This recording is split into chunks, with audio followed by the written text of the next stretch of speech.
Amis auditeurs, bonsoir. Amis auditeurs, bonsoir. C'est toujours Evelyne, présentatrice du Mediafort sur la haute fréquence WUNR 1600 AM.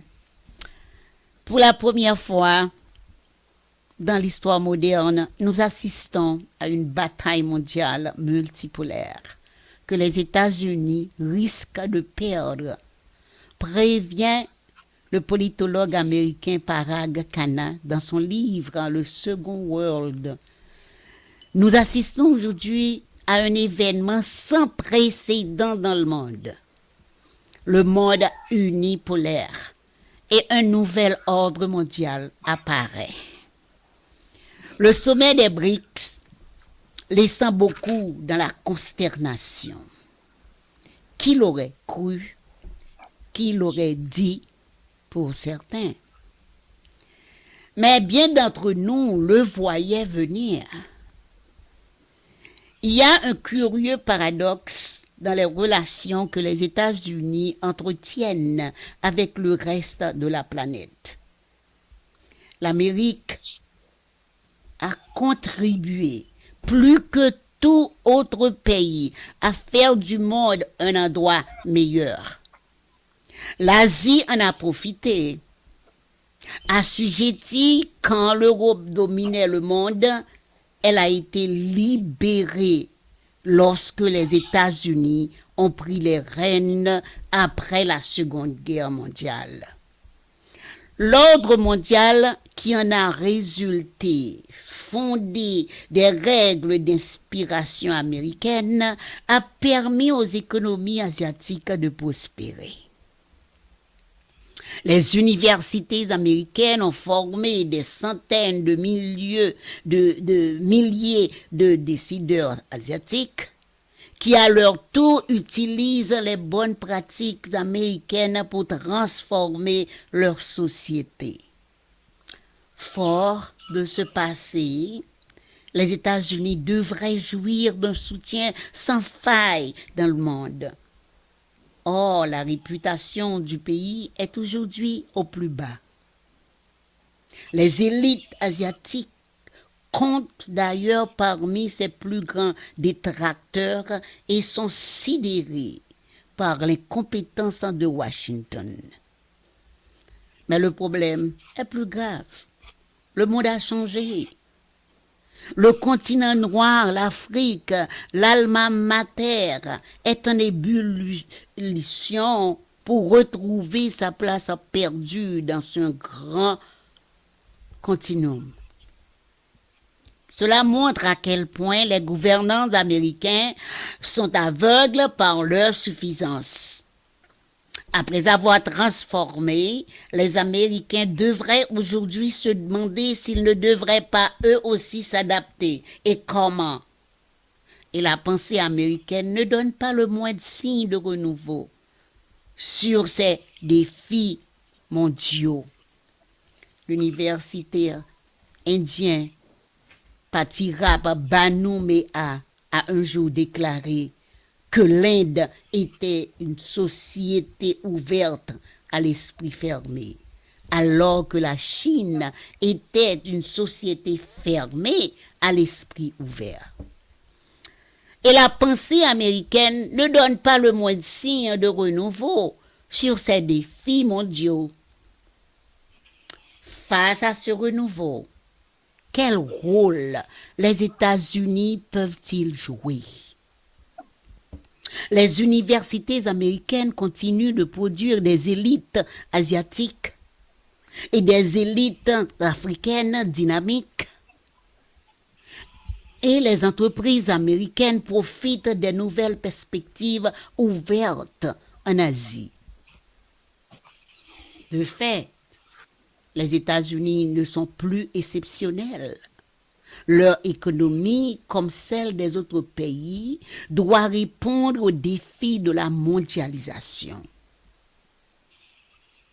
La classe ouvrière et la classe moyenne devront toutes deux évoluer si elles veulent être compétitives, écrivit Kishore Mahbubani professeur de politique publique, dans son livre L'irrésistible glissement du pouvoir mondial vers l'Est. Nous y sommes. L'infatigable docteur Henri Medjuide et moi, Evelyne Jovet, sur le plateau du Mediaphore, sur la haute fréquence en WUNR 1600 AM. Combien sommes-nous heureux de l'écouter chaque samedi soir, partager ses connaissances à un grand public qui aime l'entendre. Dr Henri Medjuide, juge au diplomate de carrière, sillonnant plus 8 pays du continent noir et 2 de l'Europe, France et Italie. Un leader politique au CV atypique, il apporte à la fonction plusieurs décennies d'expertise universitaire et politique. Il comprend les enjeux internationaux. Il est fondateur, président national du Parti social-libéral, Parti centriste et panafricaniste, PSL. Dr Henri Medjuide est aussi le promoteur de l'Université des créations d'Afrique, UCSA, ministre fédéral africain, chargé des affaires étrangères, de la coopération internationale et de la protection des Africains de l'étranger et des communautés afrodescendants. Il est multilingue. Dr Henri Medjuide, toutes nos félicitations chaque samedi soir. Que la force suprême et les mains de nos ancêtres vous accompagnent. Bonsoir et bienvenue. Bonsoir Evelyne, bonsoir chers amis auditeurs et auditrices. Bonsoir à toi. Vraiment, je dis 1000 fois Amen, je reçois tes bénédictions de cette soirée comme une grâce. Merci Evelyne. Nous sommes prêts. L'Afrique est prête. L'Afrique est prête. Docteur Henri Medjuide. Que pouvez-vous nous dire sur ce grand événement qui s'est produit cette semaine, les BRICS? Evelyne, merci beaucoup de nous arrêter au cours de notre cheminement qui, cette année 2023, était consacré à la réflexion systémique de comment sortir l'Afrique de l'ornière. On avait commencé avec le premier trimestre dédié à la langue. Le deuxième trimestre, on avait réfléchi au contour sur la monnaie. Et au troisième trimestre, on s'attaquait à la problématique de comment doter l'Afrique d'une armée et d'une industrie militaire. Nous y étions quand survint la proclamation, les informations sur la proclamation depuis le 30 décembre 2021 de la République populaire fédérale d'Afrique. Et automatiquement, nous avons changé nos 2 fusils d'épaule. Et nous en sommes à une étape si importante que les BRICS aussi viennent de tenir un dernier et grand sommet sur le continent africain, et plus précisément du 20 dernier, 20 août au 22 août, les BRICS ont tenu un sommet très important. Je commence d'abord par décliner la chronique de ce que sont les BRICS. Les BRICS, c'est le Brésil, c'est la Russie, c'est l'Inde, c'est la Chine et la South Africa, la République sud-africaine. C'est ça, les BRICS. Les BRICS ont tenu un sommet. Les BRICS, c'était ces 5 pays-là, je le répète encore une fois, le Brésil, la Russie, la Chine, l'Inde, la Chine et la République sud-africaine. Les grands acquis du dernier sommet, c'est qu'il y a 6 autres pays qui sont venus s'ajouter aux 5 premiers. Et ça fait 11. Au nombre des 6, nous avons l'Argentine, nous avons les pays arabes tels que les Émiratis, tels que l'Arabie Saoudite, nous avons l'Argentine et un certain nombre tels que l'Iran et autres. Ce que nous pouvons en tirer, c'est d'abord nous rappeler de l'histoire. Si tu ne te rappelles pas de l'histoire, on va penser que ce n'est qu'un avatar ordinaire, ce n'est qu'un arrêt, un balbutiement de l'histoire. C'est faux. Les BRICS, moi je trouve leurs racines, leur fondement dans le sommet des non-alignés qui s'était déroulé à Jakarta, nous étions dans les années 56. C'était le sommet des non-alignés. Les Sukarno étaient encore vivants, les Chouanlai étaient encore vivants, Kwame Nkrumah était encore vivant, les Gamal Abdel Nasser étaient encore vivants. Et on était au démarrage de la guerre froide, c'est-à-dire la bipolarisation était à ses premiers balbutiements. Dans le tiers-monde, à l'époque, on parlait du tiers-monde. Donc les leaders, j'ai rappelé, c'était les Sukarno.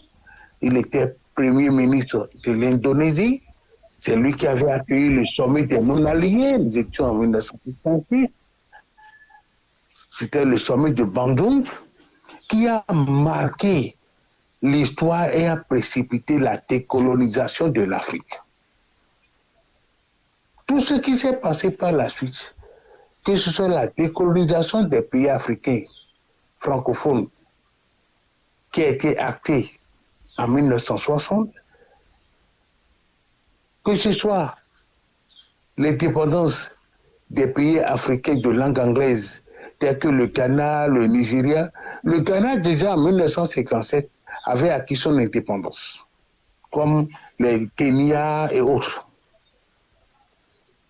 La Chine était encore considérée comme un pays en voie de développement, ainsi que l'Inde.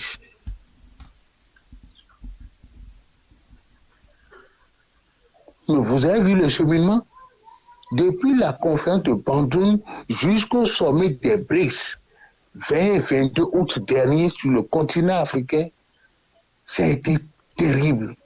En une soixantaine d'années, le tiers-monde a travaillé, le tiers-monde a bataillé, le tiers-monde a émergé. Et aujourd'hui, détient le tiers de produit intérieur brut mondial. Le tiers. Aujourd'hui, le tiers-monde, grâce aux BRICS, défie le dollar. Le tiers-monde, grâce aux BRICS, est en train d'assumer des coûts terribles, est en train d'inaugurer le règne de la dédollarisation et l'émergence d'une nouvelle monnaie qui serait le défi, le challenger au dollar. Le dollar est tombé, l'euro est tombé. Le dollar, c'est la monnaie américaine. L'euro, c'est la monnaie européenne. Si le dollar est tombé, c'est que le Silk Road est en train de tomber Parce que déjà la Russie aujourd'hui, grâce aux sanctions issues de la guerre en Ukraine, la Russie aujourd'hui s'est désaffiliée du code SWIFT et a tenu. La Chine aujourd'hui utilise comme elle le veut le code SWIFT ou son propre code Internet. Ça veut dire que le tiers-monde a beaucoup travaillé. Et aujourd'hui, le monde occidental tremble dans ses fondements. C'est le déclin du monde occidental. Et revois encore ton édito, Evelyne. C'est extraordinaire. Tu es vraiment une éveilleuse conscience. Oui. Mille merci, Tu es docteur vraiment une Medjid. éveilleuse conscience. Si les États-Unis, le Canada, l'Union européenne, l'Australie, les prétendument au monde occidental, aujourd'hui, hier on appelait la Chine le géant au pied d'argile. Aujourd'hui, la Chine, c'est le géant au pied d'acier. C'est le monde occidental qui aujourd'hui est un géant au pied d'argile parce que le monde occidental est en déclin et est frappé de plein fouet. C'est fini. L'histoire lui a échappé. Et c'est là où la République populaire fédérale d'Afrique est née. Voyons. Parce que ça provient aussi des retombées historiques favorables du sommet de Bandung. Souvent, les gens ne se réfèrent pas au sommet de Bandung, avec les Zhuang les Sukarno, les Gamal Abdel Nasser, les Kwame Nkrumah. Tout cela était au sommet de Bandung. Et c'est ça qui a fait naître la décolonisation. Et nous sommes maintenant à un nouveau grand départ et l'Afrique doit être à ce rendez-vous-là, sous le format d'une Afrique réunifiée, d'une Afrique unie. Et l'Afrique ne peut être unie qu'à travers la République populaire fédérale, un gouvernement fédéral africain, une constitution qui gouverne les plus de 30 millions de kilomètres carrés de superficie, une constitution unique qui gouverne les plus d'1,5 milliard d'habitants. Voilà ce que représente le poids réel de l'Afrique au plan physique, au plan population, c'est-à-dire au plan physique et humain, en attendant que nous puissions, sur cette base-là maintenant, lancer la machine macroéconomique pour améliorer le microéconomique, pour mettre en place la systémique qui nous permet, avec plus d'1,5 milliard d'habitants, comment produire de la richesse quand nous détenons la plupart des richesses de ce monde, à savoir les ressources minières, les ressources du sous-sol, les ressources du sol, les ressources maritimes, aquatiques, les ressources végétales. L'Afrique n'est pas seulement le berceau de l'humanité, l'Afrique va devenir le cœur du monde. Parce que le nouvel ordre mondial multipolaire a besoin de l'Afrique d'un bloc. Pas l'Afrique émiettée, pas l'Afrique balkanisée, pas l'Afrique où il ne plus que des barrières à la circulation des libertés, à la circulation des personnes, à la circulation des capitaux, à la circulation des biens. Voilà la solution que la République populaire fédérale d'Afrique apporte. Merci Evelyne. Merci pour ton édito. Oh, mais Nous y voilà. oui, mais docteur Medjid, on dit souvent que la reconstruction viendra de l'Afrique et non de aucun pays. Aucun pays n'a jamais été construit de l'extérieur. Alors, si on n'est pas compris ce principe basique des relations internationales, c'est que nous sommes encore très loin de la solution en Afrique. Parce que le travail, comme vous venez de le dire, doit se faire à l'intérieur, non pas de l'extérieur. C'est pas ça, si j'ai bien compris. Evelyne, tu as bien compris et tu fais bien de poser la question et je ferai tout aussi pour être à la hauteur de ton questionnement. C'est vrai, aucune grande nation ne peut se construire de l'extérieur. C'est faux. Pour preuve, les 5 derniers siècles ont servi à quoi? Les 5 derniers siècles n'ont pas servi à construire l'Afrique de l'extérieur. Au contraire, ça a servi à déstructurer culturellement, économiquement, humainement l'Afrique. Mais retenez aussi que tout phénomène humain de l'amplitude de ce que nous savons, à savoir la République populaire fédérale d'Afrique, nous sommes heureux de la porter et de la poser sur la table pour éclairer comme lumière et éclairage. C'est très important. Paris n'a pas été construit en un jour. Il a fallu des siècles. Il a fallu le sang des Noirs. Il a fallu la privation des Noirs. Il a fallu la privation des Blancs. Il a fallu la privation de toutes les races humaines. C'est comme les États-Unis. Il a fallu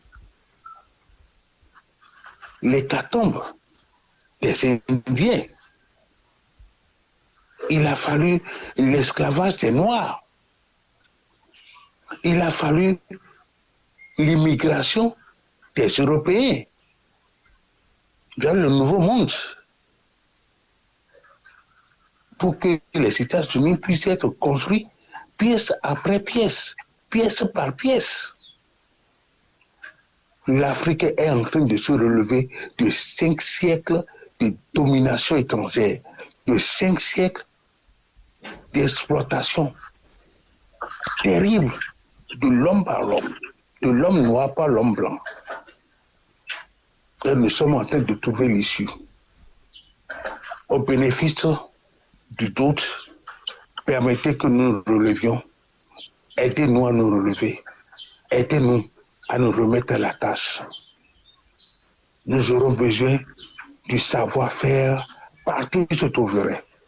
Et les Noirs sont de très grands créateurs. C'est l'heure du retour au bercail qui a sonné. Nos intelligences désormais doivent être investies au service de la construction de la grande nation africaine. Nos intelligences, nos créations, nos savoir-faire, nos innovations, partout le noir se trouve, qu'il soit au niveau des communautés afrodescendantes, aux États-Unis, au Canada, dans les Caraïbes, en Amérique latine, ou de la diaspora africaine en Europe, en Chine, en Inde, partout nous trouvons, nous devons sonner maintenant le rassemblement des intelligences pour suivre les conseils que tu veux de nous donner, à savoir qu'aucune nation ne se construit de l'extérieur. C'est le retour au bercail. Partout où nous nous trouvons, nous devons maintenant avoir le regard tourné vers le continent africain. Aujourd'hui, il existe une République populaire fédérale d'Afrique sur laquelle nous pouvons investir, sur laquelle nous pouvons reporter nos attentions, reporter nos centres d'intérêt pour la bâtir de l'intérieur. Nous sommes prêts. Et merci de nous l'avoir rappelé, Evelyne. Merci. Docteur Medjid, la Chine était dirigée par des dirigeants antipatriotes, n'est-ce pas? Elle était dominée quand la lutte a changé en Chine par le fait des Chinois qui ont fait la révolution de, de 1949, eh bien, ce qui est arrivé, les rapports que la Chine entretenait sur la scène internationale, je veux dire, ont changé. Parce que l'élite, c'est ce mot-là que je cherchais, l'élite est arrivée avec une autre idée et avec une autre façon de faire pour défendre les intérêts des Chinois sur la scène internationale. Alors, c'est la raison pour laquelle j'ai dit que aucun pays n'a jamais été construit de l'extérieur.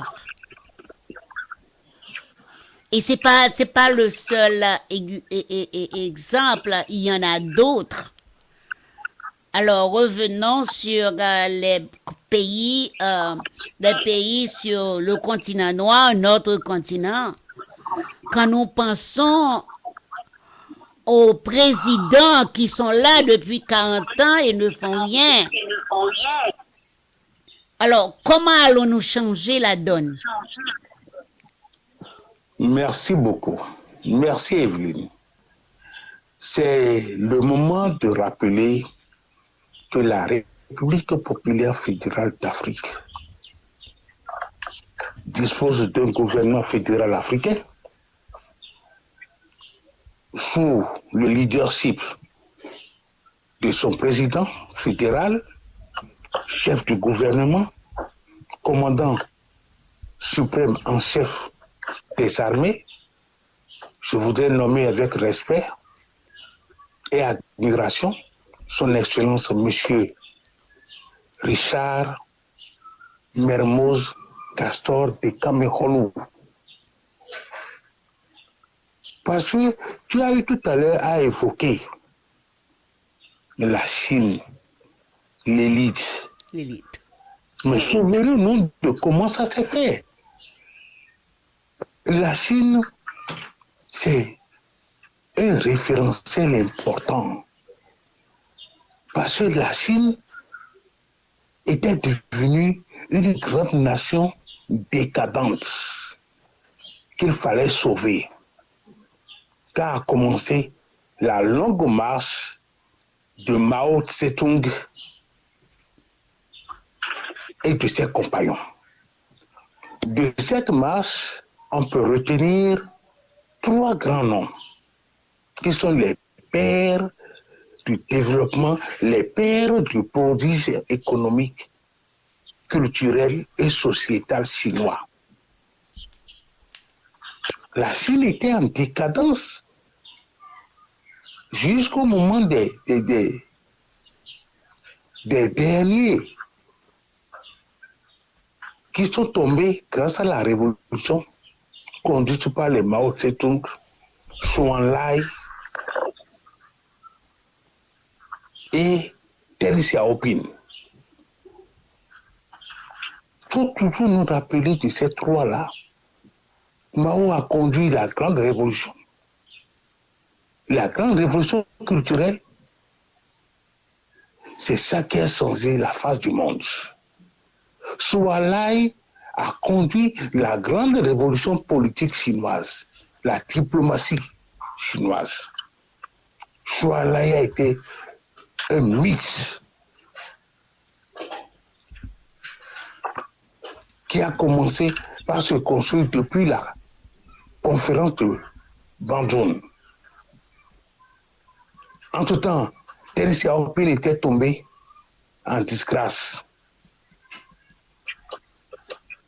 jusqu'au décès de Mao. Zhou Enlai qui s'est effacé de la scène. Et c'est ce Deng Xiaoping qui était tombé en disgrâce, qui était devenu le pestiféré des révolutionnaires. C'est Deng Xiaoping qui est revenu après les perturbations qui ont suivi le décès de Mao.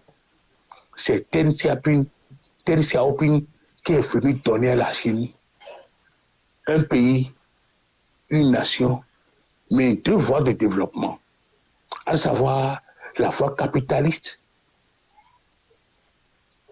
qu'ils ont limité au territoire de Hong Kong, de Shanghai, pour servir, et qui a servi effectivement de pôle de propulsion pour le développement, le prodige économique chinois. Et jusqu'à aujourd'hui, même avec les Xi, Piao, tous ceux qui sont là, la Chine est une demeurée communiste, mais tolère le capitalisme parce que c'est utile pour son développement. Je quitte la Chine, je prends son exemple parce que tu as parlé de comment développer une nation, que c'est de l'intérieur, jamais de l'extérieur. L'Afrique, jusqu'à maintenant, ne remplissait pas ces conditions-là. L'Afrique se contente de rester dans le cloisonnement issu de la conférence de Berlin 1884, avec la balkanisation, les barrières tracées par les colons, les Anglais qui ont pris leur part de gâteau, les Français qui ont pris leur part de gâteau, les Allemands qui ont pris leur part de gâteau, les Espagnols qui ont pris leur part de gâteau, les Portugais qui ont pris leur part de gâteau. Et nous nous sommes contentés de ça. Chacun est resté dans son cloisonné qu'il était sur son territoire. Depuis le drame humain pour les Africains, le drame de la conférence de Berlin 1884-1885, ce n'est que maintenant, en 2021, grâce à son excellence M. Richard Mermoz Castor de Cameroun, que l'Afrique renoue avec l'histoire salvatrice, à savoir une république populaire fédérale, c'est-à-dire une Afrique réunifiée, une Afrique qui, comme le Sphinx, renaît de ses cendres. À partir de là maintenant, nous n'allons pas connaître la révolution culturelle chinoise.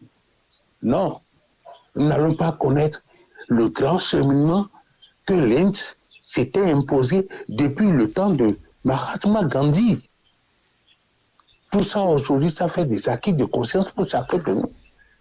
Parce que grâce aux nouvelles technologies, grâce à l'intelligence artificielle, l'Afrique peut s'épargner une révolution culturelle, mais nous avons une grande révolution mentale qui nous attend. Parce qu'aujourd'hui, nous sommes unifiés, nous sommes un, et vraiment un. Mais il faut que nous l'acceptions.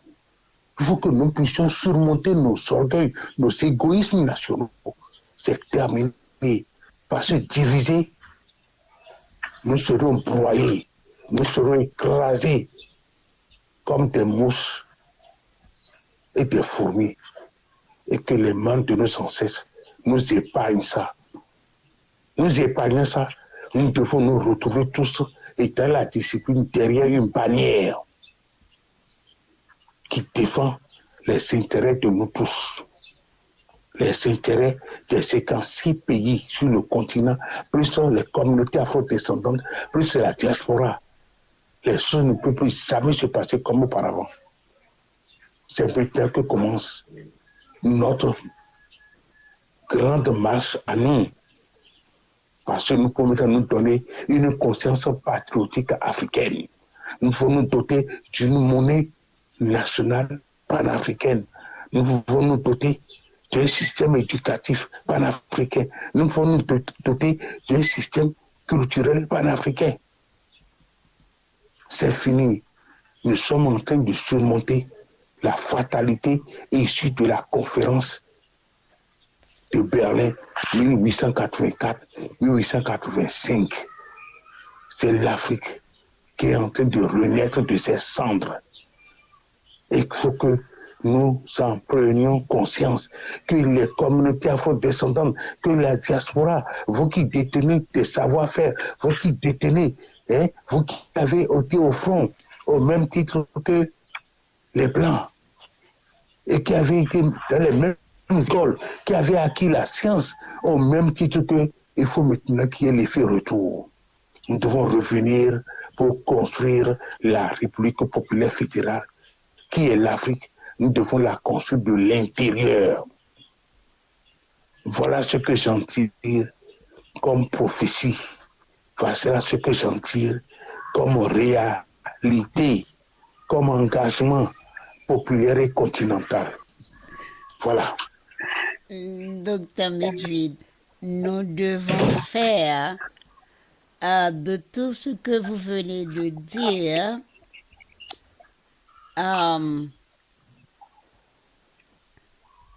au sujet de la responsabilité de nous, le travail qui nous incombe, nous les Noirs, partout où on se trouve. Il ne suffit pas seulement de regarder ce que les autres font. Nous devons mettre nos mains à la pâte. L'histoire des peuples devenus de grande puissance, docteur Medjid, comme vous le savez, et nous le disons ce soir, les colonies américaines libérées des Anglais pour devenir les États-Unis d'Amérique. La France, libérée des rois, comme vous le savez, dictateurs. L'Allemagne, libérée des rois dictateurs aussi, libérée des petits gouverneurs manifestés de l'extérieur. Quand nous prenons des pays comme l'Italie, libérée des dictateurs.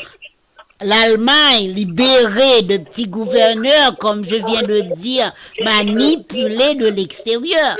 La Chine, libérée des brigands chefs de guerre dirigés de l'extérieur. Après s'être libérée des tyrans obscurs qui les rejantaient, comme vous le savez, pour en tirer des leçons pour eux-mêmes. Sur les Africains, là où ils se trouvent, doivent s'organiser, se structurer, lutter avec acharnement sur un leadership patriote et avisé pour reconstruire progressivement un ordre interne africain. Nous avons beaucoup à faire, docteur Medjid. Nous avons perdu notre culture. Nous avons perdu notre culture. Regarde sur le continent africain. Nos jeunes, beaucoup de nos jeunes sont devenus des Occidentaux. Beaucoup de nous sommes devenus un peuple imitant les autres. C'est pas la mer à boire, mais comme j'ai toujours dit, nous devons le faire. Si nous voulons, c'est mettre nos mains à la pâte. Docteur Medjid, comme tous les autres peuples l'ont fait. Evelyne, nous sommes en train de franchir un pas décisif. Nos voeux, tels que tu viens de les énumérer, en rappelant l'histoire des colonisations. Oui. En racontant l'histoire des dictatures en Europe. En racontant l'histoire des maladies endémiques, épidémiques, la pauvreté, la misère, qui ont fait fuir les Irlandais, les Anglais, les Français, les Belges, les Italiens, les Allemands, vers le Nouveau Monde. Et tout le temps que ce brassage des races, les Noirs africains, qui aussi ont été déportés sur les terres américaines, ils se sont mis ensemble. Il y a eu le brassage, ils ont travaillé. Il y a eu le leadership de George Washington, de Thomas Jefferson, mais surtout le courage, la bravoure des pionniers américains jusqu'au président Kennedy, quand il a évoqué que Last Frontier, c'était la doctrine après la doctrine Monroe, l'Amérique aux Américains. Et tu nous as amenés à la conviction qu'il nous faut faire beaucoup d'efforts. Beaucoup. Il nous faut reconstruire notre culture qui a été dévastée, qui a été déstructurée par l'immigration, dans nos déplacements, dans nos mouvements humains. Nous avons été formés à l'assimilation, au mimétisme. L'Africain a été un grand imitateur. Il a imité à tel point qu'il est devenu même l'exemple pour son maître. Il est devenu le référentiel parce que c'est celui qui a le mieux copié son maître pour s'oublier lui-même. Mais permettez aussi, s'il vous plaît, chers amis auditeurs et auditrices, que la République populaire fédérale, qui aurait pu unifier l'Afrique depuis les indépendances acquises dans les années fin 50, début 60, s'il y avait eu la République populaire fédérale d'Afrique, aujourd'hui on serait en train de faire un premier bilan sur les 65 dernières années. Mais il vaut mieux tard que jamais. Tout ne veut, pour compter de maintenant, vous allez voir que les Africains, nous allons pouvoir relever la tête pour avoir un regard sur la prospective, un regard sur l'avenir qui se construit. C'est maintenant que nous sommes en train de prendre le départ après 5 siècles d'abrutissement, 5 siècles d'égarement, 5 siècles où nous avons été des esclaves au service des autres. C'est maintenant que nous voulons devenir nous-mêmes, après avoir surmonté les barrières, les frontières. Tout cela est tombé. C'est maintenant le grand départ. On a besoin de l'éclairage de grands leaders tels que les États-Unis en ont connu avec les George Washington, les Thomas Jefferson. On a besoin de ça à travers la race des Richard, Mermoz, Castor, de Cameroun, les Evelyn Chauvin, eux, et beaucoup d'autres qui sont aujourd'hui les panafricanistes qui s'éveillent. On a tout besoin de nous coaguler derrière le leadership du gouvernement fédéral africain. Ne perdons plus de temps. Mettons à la tâche. Cessons d'être plus français que le français en adoptant l'esprit critique cartésien. L'esprit critique cartésien peut nous aider à construire de façon rationnelle, mais pas dans les contestations à n'en plus finir. Les critiques, le mépris sur l'autre, le mépris de l'autre, les considérations pro-personnelles, nos individualismes étriqués, nos nationalismes territoriaux, nos orgueils sur de petits territoires. Ce n'est plus possible. Les BRICS sont là et nous le démontrent. Le cheminement de l'Inde est là et nous le démontre. Le cheminement de la Russie est là. La Russie, sur laquelle personne ne pouvait parier jusqu'en 2022, la Russie qui a été obligée de toutes les sanctions pour pouvoir l'écraser, la mettre à genoux en 48 heures. La Russie a tenu le pari. et a tenu bon. Et aujourd'hui, le monde multipolaire est né grâce à la résistance russe, grâce au dynamisme chinois.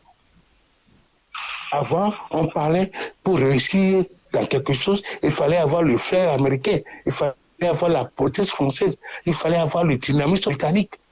Aujourd'hui, tout cela s'est déporté vers la Chine en passant par la Russie. Mais bientôt, tout ça aussi se déportera sur la République populaire fédérale d'Allemagne, d'Afrique. Parce que l'Afrique a le territoire, l'Afrique a de l'espace, l'Afrique a des ressources minières, l'Afrique a des ressources humaines. D'ici 2050, l'Afrique serait autour de 2 milliards, plus de 2 milliards d'habitants. Vous réalisez ce que c'est? Et l'Afrique n'a pas besoin d'importer des matières premières pour faire tourner ses industries. L'Afrique a tout sur place. Donc l'Afrique, à travers la République populaire fédérale d'Afrique, sous le leadership de gens éclairés, comme ont été les George Washington, ont été les Thomas Jefferson,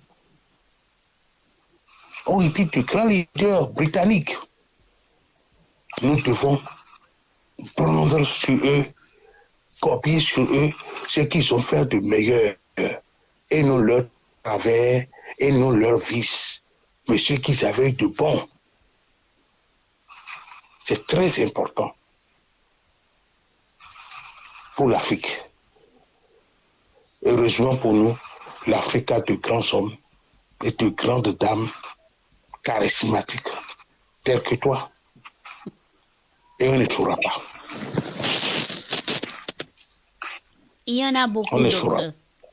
Docteur Medjid, Beaucoup. nous avons beaucoup. Doucement. Oui, nous avons beaucoup. Nous. Alors, vous êtes là? Je suis là. OK. Oui, docteur Medjid. Ce que je veux dire, c'est pas. Je vois, c'est sans doute la colonisation, l'esclavage et tout ce que nous, peuple noir, avions subi au cours de l'histoire de l'humanité.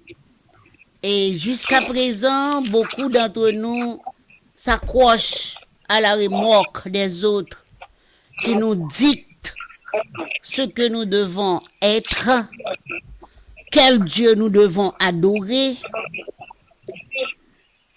ce que nous devons faire tout en étant dans un état de misère dynamique sur des terres riches, sur des terres pourtant scandaleusement riches, et nous attendons que les autres fassent ce que nous pouvons.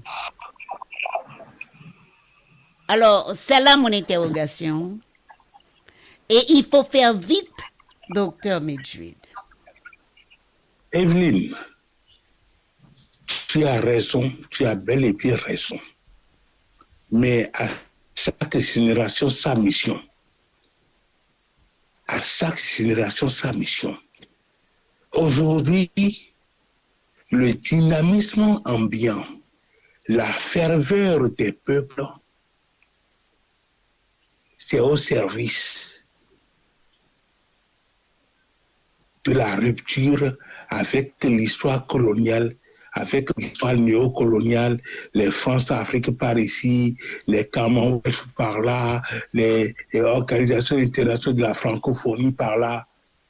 C'est terminé. Oui. La Banque mondiale, le FMI, les Nations unies, c'est terminé. Aujourd'hui, le monde a les yeux ouverts.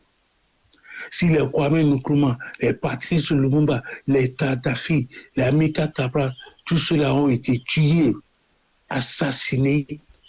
Aujourd'hui, ce n'est plus possible parce que la science est devenue un monde aux mains de tout le monde grâce à l'intelligence artificielle. Aujourd'hui, tu as beau tuer tel, mais la connaissance se trouve sur les bases de données de tout le monde. On a les archives, on a les patrimoines. Vous êtes en train d'étouffer par ici, mais déjà, les mêmes bases de données sont déjà aux mains d'autres réseaux. Vous ne pouvez plus étouffer le progrès. Vous ne pouvez plus étouffer les luttes de libération populaire. Aujourd'hui, le progrès n'est plus unipersonnel. Le progrès est universel. Tous les peuples, surtout les jeunesses, sont debout. Et ce qui arrive aujourd'hui, en 5 secondes et 6 secondes après, tout le monde l'a déjà sur son WhatsApp, tout le monde déjà là sur les réseaux sociaux. C'est terminé. Et c'est l'heure de la grande révolution populaire qui a sonné pour l'Afrique. Et heureusement pour nous, que nous avons commencé par dire, construisons d'abord le cadre juridique, le réceptacle. Parce que tout combat ne se mène que par rapport à sa véritable identité. Identité génétique, identité humaine, identité industrielle, identité culturelle, identité économique. Aujourd'hui, nous pouvons les exprimer parce que nous sommes devenus des citoyens africains. Nous avons un ministère fédéral africain. Oui. Et ça fait étrangère de la coopération internationale chargée de la protection des Africains de l'étranger et des communautés afro-descendantes qui auront leur passeport, qui auront leur carte nationale d'identité panafricaine.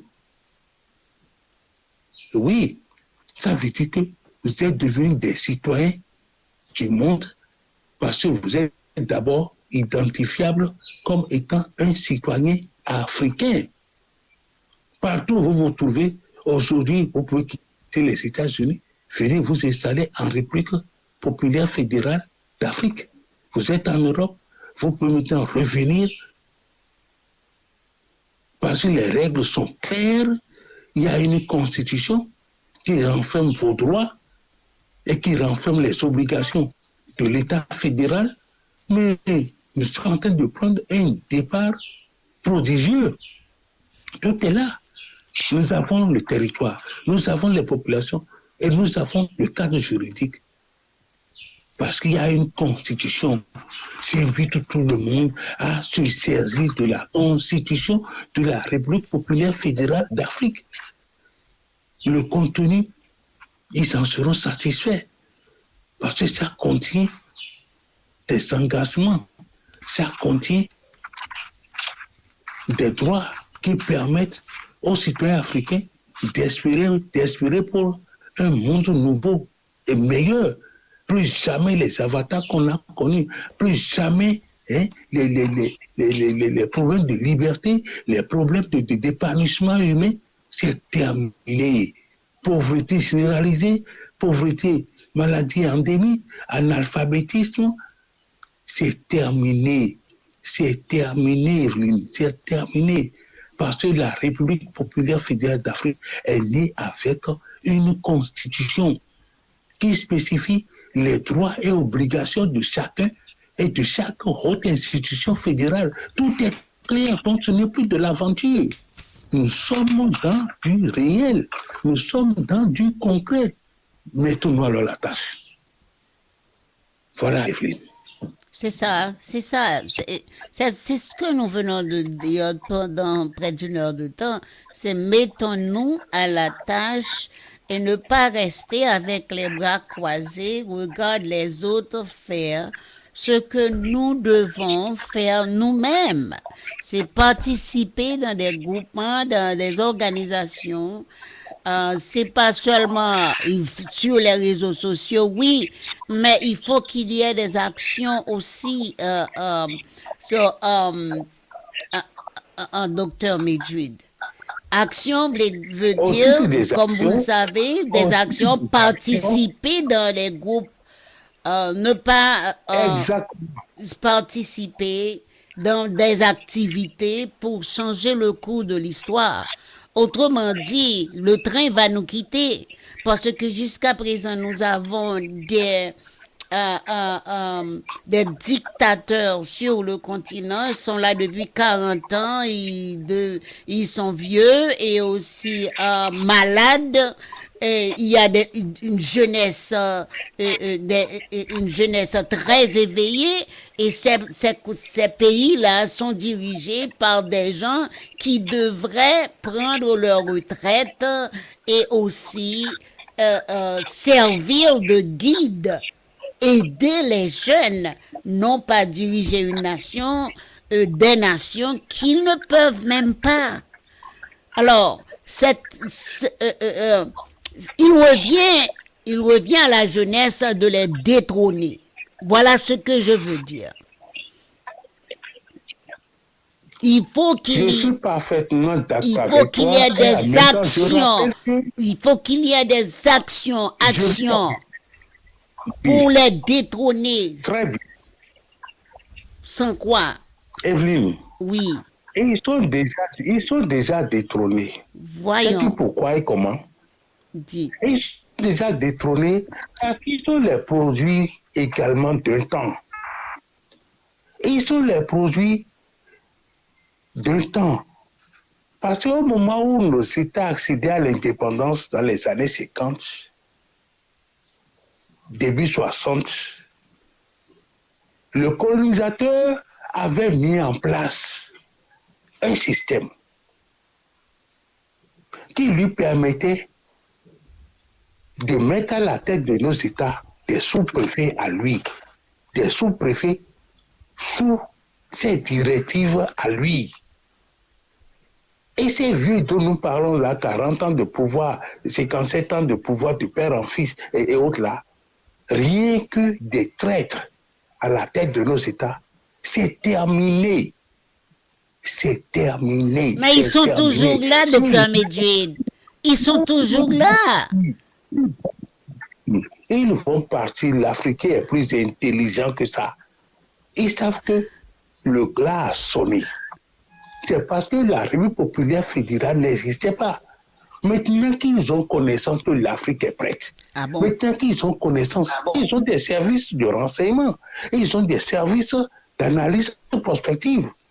Ils savent que effriter que le continent est, émietté que le continent est, balkanisé que le continent est, chacun d'eux est conscient qu'on ne peut pas aller au nouveau rendez-vous mondial avec les BRICS et autres pôles balkanisés que nous sommes. Non.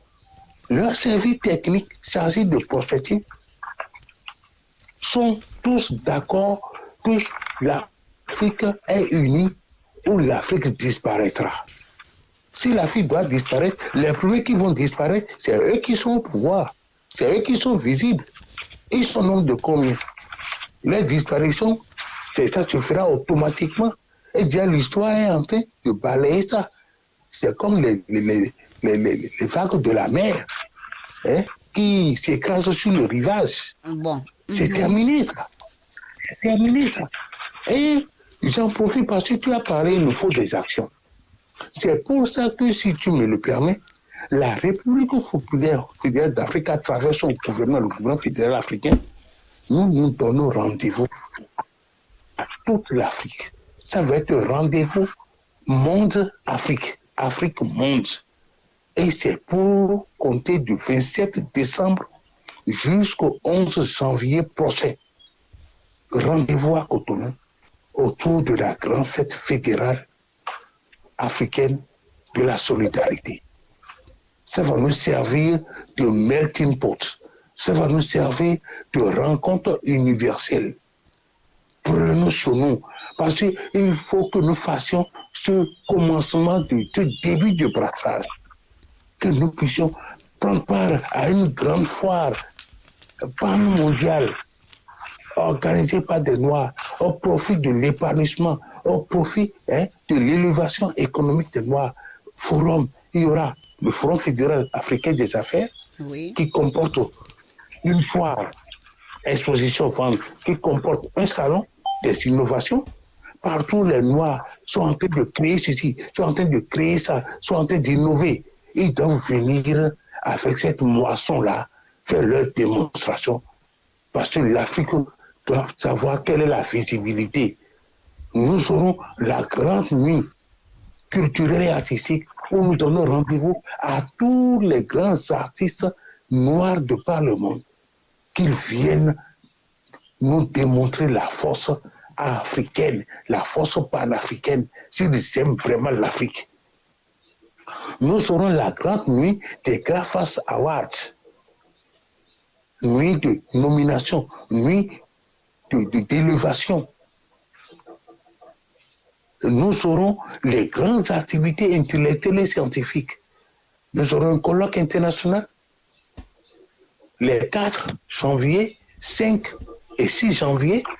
Nous aurons la première édition des assises fédérales africaines sur l'agriculture biologique. Ça, c'est les 7, 8 et 9. Et nous aurons le Vodun Day. Ça, c'est le 10 janvier. Voilà. Action là, voilà ce déjà. Donc, nous invitons tout le monde à commencer par y souscrire. Nous avons jusqu'à fin septembre pour boucler les accréditations. Et tu es chargé, tu es la représentante en Amérique. Oui, parce que tu es la secrétaire d'État. À partir de la semaine prochaine, certainement, Voilà. les informations seront distribuées la semaine prochaine. Ça, c'est la même chose qui se passe en Afrique. Tous les pays africains, nous avons des comités nationaux partout. Oui, nous devons mettre les mains ensemble pour que nous réalisons ce grand événement. C'est comme une porte ouverte sur l'Afrique pour que tous les Afro-descendants puissent venir. Et dans cette source, c'est une source, se ressourcer, je peux même dire, utiliser ce mot. Personne n'est en dehors du GAFTA. Le GAFTA, c'est pour tous les Noirs du monde entier. Certainement, pour tous les Noirs. C'est-à-dire, c'est notre combat. C'est un combat mondial. C'est le combat des Noirs, de nous autres. Je pense que c'est le commencement. Nous aurons d'autres à y venir après. C'est une connaissance, c'est une rencontre. Oui, c'est une grande rencontre pour que les Noirs se rencontrent partout dans le monde. Ils seront présents. Alors, la communauté ici aux États-Unis, au Canada et partout doivent y participer. Cuba, certainement, partout. Alors, le prix n'est pas réellement, c'est un prix un peu dérisoire pour qu'on puisse avoir plus de gens à y participer. Et ils seront réellement bien reçus. Quoi encore, docteur Medjida? Oui, nous avons arrêté le prix sur $1000 par participant. Nous aurons les dépliants pour que les gens puissent voir d'après leur bourse. $1000 pour les couples. Certainement. Et les billets d'avion à leur charge. À leur charge, c'est-à-dire plus de personnes, alors les tickets seront moins chers si nous arrivons à avoir beaucoup de gens qui sont intéressés. C'est les Air Africa. Air Africa de New York au Bénin, la République. Tempo Afrique. Oui. Bon. Avec le U sur New York pour le grand départ. Certainement le point de départ. Bon, ce sera réellement une grande rencontre. Alors, si vous pouvez faire le déplacement, rencontrer vos frères d'outre-mer, parce que le moment est propice. C'est un changement, C'est vrai. c'est un changement qui s'opère dans le monde. Et ne laisse pas le C'est vrai. train, ne laisse pas le train partir sans vous, sans nous, Nous sommes prêts à vous accueillir. pas de Nous personne. sommes prêts à vous accueillir. Nous sommes Bon. prêts à rendre votre séjour agréable. Merci. Ah, certainement, certainement. Nous le faisons non pas seulement pour nous, mais pour notre progéniture, pour les jeunes, pour les enfants qui sont pas seulement sur le continent, tous les enfants noirs. Ils sont déjà ici, ils sont réellement contents, même les jeunes noirs, pour voir ce mouvement sur le continent africain. Maintenant, on ne Merci. peut pas cacher, on ne peut pas cacher notre histoire. Ouais, c'est au grand jour. Même si l'Occident refuse d'y parler et d'exposer ce qui se passe sur le continent, mais ça viendra. Ça viendra. Il y aura un moment qu'ils ne pourront pas cacher ce Le mouvement. soleil avec Quoi, vous ils ne dites? pourront pas casser, ils ne pourront pas casser le soleil avec une main. Oh, certainement, Il certainement, arrivera le moment. certainement. C'est un grand changement qui s'opère. Et c'est notre combat. Exactement. Et nous Notre sommes prêts à combat. l'assumer. Et certainement. Bon, docteur Medjid, nous continuons avec notre travail. C'est un sacerdoce, bien sûr. Alors, l'heure. Désormais, nous serons sur YouTube, Oui. nous serons sur Instagram, Oh, nous serons sur certainement, Facebook. certainement. Oui. Déjà, Il faut qu'on annonce ça. oui, déjà, nos entrevues, vous pouvez aller sur le YouTube pour écouter. Vous pouvez voir monsieur et docteur Medjid. Alors, on commence à les mettre sur le YouTube, nos entrevues. Oui. Merci, chers amis auditeurs et auditrices. Je vous en C'est prie. l'heure de l'Afrique qui a sonné. C'est l'heure de la République populaire fédérale d'Afrique qui a sonné. Mais pas sans nous. Pas sans Chacun nous. de nous doit s'y installer. Voilà.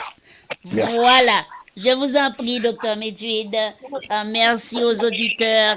À samedi à la même heure et sur la même longueur d'onde. Nous sommes toujours là. C'est un sacerdoce. Merci. Au revoir. Bonne soirée. Bonne nuit à vous tous. Au revoir, docteur Medjid. Merci, Evelyne.